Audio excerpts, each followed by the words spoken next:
Hé guerriers, regardez autour de vous, le monde moderne a créé une nouvelle forme d'esclavage. L'esclavage mental. Les gens défilent sans fin, passant d'une pensée à une autre, incapables de se concentrer ne serait-ce que 5 minutes sans que leur esprit tremble de besoin de stimulation. Leur attention est divisée, leur énergie dispersée, et leur pensée contrôlée par ce que les autres disent. Tu peux le voir dans leurs yeux. Une brume, une fadeur, un chaos silencieux. Ils ne pensent pas, ils réagissent. Et c'est ainsi, mon ami, que le pouvoir se perd. Ton esprit n'est pas faible parce que tu es paresseux. Il est faible parce qu'il est rempli de bruit. Bruit d'opinion, bruit de commérage, bruit de notifications incessantes qui exigent ton attention toutes les 5 secondes.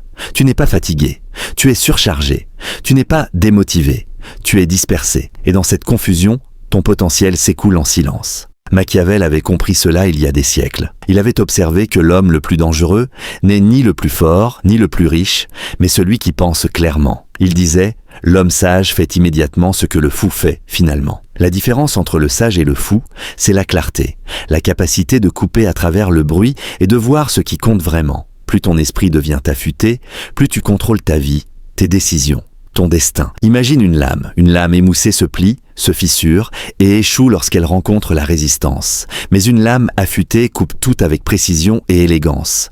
Ton esprit est cette lame. Musique, chaque distraction l'émousse, chaque acte de concentration l'aiguise. La question est, à quel point peux-tu l'aiguiser? Aujourd'hui, tu ne vas pas seulement apprendre à mieux penser, tu vas apprendre à penser différemment, à utiliser la psychologie sombre pour durcir ton focus, éliminer la faiblesse mentale et t'élever au-dessus du bruit ordinaire de ce monde. Tu verras ce que Machiavel voyait, que le véritable jeu du pouvoir commence dans l'esprit, dans le silence, dans le contrôle, dans la pensée. Musique, à la fin de cette vidéo, tu ne comprendras pas seulement comment te concentrer. Tu deviendras la concentration elle-même, calme, froid, délibéré.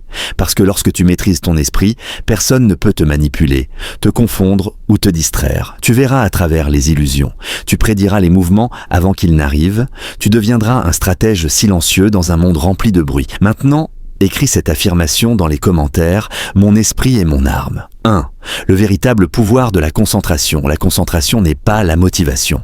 C'est le contrôle dans sa forme la plus pure. L'esprit ordinaire dérive d'une impulsion à l'autre, réagit, défile, poursuit une stimulation qu'il ne comprend même pas. L'attention devient fragmentée, fragile, facile à manipuler. Musique. Mais un esprit discipliné ne bouge pas avec le bruit, il bouge avec l'intention. Chaque seconde de concentration est une déclaration de domination sur la confusion. La vérité est simple. Plus la concentration est affûtée, plus l'esprit est fort. Machiavel disait « Celui qui veut être obéi doit savoir commander ». Cette loi gouverne aussi la pensée. Un esprit faible sert la distraction. Un esprit puissant commande l'attention comme un souverain silencieux au milieu du chaos. La distraction ne détruit pas les gens d'un coup. Elle les ronge lentement, instant après instant, jusqu'à ce qu'ils perdent la capacité de penser profondément. La plupart confondent être occupé avec être efficace. Ils se précipitent dans la vie, accumulant des pensées incomplètes, confondant mouvement et progrès. Musique, mais la véritable force vient du calme, de la capacité à diriger son énergie mentale vers un seul but, pendant que le reste du monde poursuit le bruit. La concentration ne consiste pas à faire plus, elle consiste à faire ce qui compte, et à éliminer tout le reste sans hésitation. Chaque pensée dispersée vide ton pouvoir, chaque pensée contrôlée le construit. Ceux qui comprennent la concentration ne gaspillent pas leur attention sur des opinions insignifiantes ou des émotions passagères. Ils opèrent depuis le silence, pas depuis le bruit. Leur calme dérange parce qu'ils révèlent du contrôle dans un monde dominé par l'impulsion. Lorsque les autres paniquent, ils restent composés. Quand les autres parlent sans fin, ils observent. Ce calme n'est pas de la faiblesse, c'est de l'intelligence en mouvement. Machiavel avertissait, les hommes jugent plus avec les yeux qu'avec les mains. Tout le monde voit, mais peu ressentent. Une personne qui avance avec certitude n'a rien à prouver. Le pouvoir est déjà visible dans la façon dont elle maintient sa concentration. La véritable concentration se construit par soustraction, non par accumulation. Elle grandit lorsque la stimulation inutile est retirée. Moins tu laisses entrer de distractions dans ton esprit, plus il devient affûté. Le processus est inconfortable, car le silence révèle ce qui était caché sous le bruit, mais la clarté naît dans ce silence. Musique, et avec la clarté viennent la précision, la patience et le contrôle. La plupart des esprits sont comme des fenêtres ouvertes. Tout entre, mais l'esprit qui apprend à fermer ses portes au non-sens devient inébranlable. La concentration transforme la perception. Lorsque l'attention s'approfondit, les décisions deviennent plus rapides et plus propres. Le chaos émotionnel perd de son influence. L'attention ne se plie plus sous la pression. Elle ne bouge que lorsqu'elle est choisie. C'est cela, la marque d'un esprit puissant. Une conscience délibérée. Cette présence rare attire le respect. Dans un monde accro à la réaction, la concentration calme ressemble à de l'autorité. Machiavel croyait que la clarté crée le commandement. Un esprit qui sait exactement ce qu'il veut ne rivalise pas. Il dirige. Dans l'âge de la distraction, la concentration est la forme la plus élevée du pouvoir. Écris cette affirmation dans les commentaires. Le calme et le contrôle. 2. La pensée soustractive, enlevée, avant d'ajouter, le monde moderne adore l'accumulation. Apprendre plus, lire plus, consommer plus, courir après plus d'objectifs, plus de contenu, en pensant que cela rendra plus sage. Pourtant, l'esprit s'aiguise non pas par accumulation, mais par élimination. La clarté ne se trouve pas dans ce que l'on gagne, mais dans ce que l'on retire. Machiavel disait « L'homme sage fait immédiatement ce que le fou fait finalement ». Le fou ajoute couche sur couche de complexité jusqu'à ce que son esprit s'effondre sous le poids. Le sage retire l'inutile, révélant la structure de la vérité. Le secret de la force mentale n'est pas d'en apprendre plus, mais d'éliminer ce qui affaiblit la compréhension. La plupart de la confusion est auto-infligée.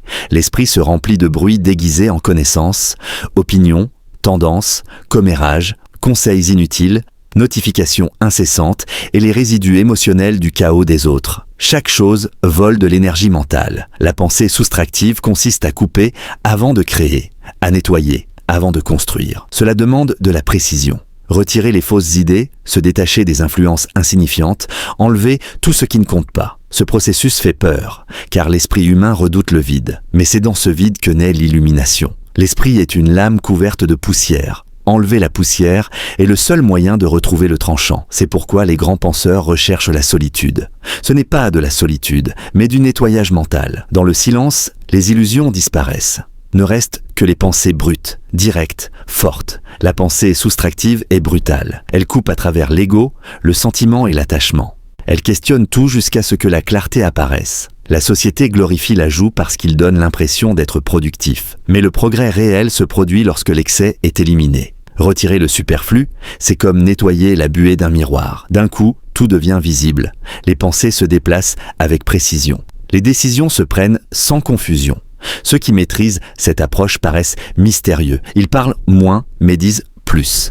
Ils agissent peu, mais de manière décisive. Machiavel comprenait cette retenue comme une forme de contrôle. Lorsque l'esprit est débarrassé du désordre, le chaos extérieur perd son influence. La pensée soustractive transforme l'intelligence en précision. Écris cette affirmation. Moins, c'est la clarté.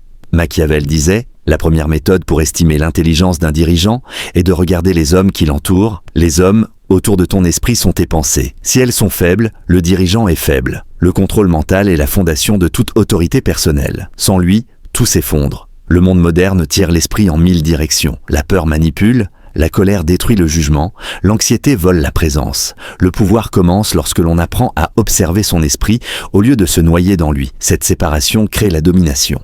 Les émotions apparaissent encore, mais ne dirigent plus. Le pouvoir réside dans la capacité de faire pause. Dans cette pause, la clarté parle plus fort que l'impulsion. Un esprit contrôlé s'adapte, ne panique pas, il ajuste, il recalcule, il avance.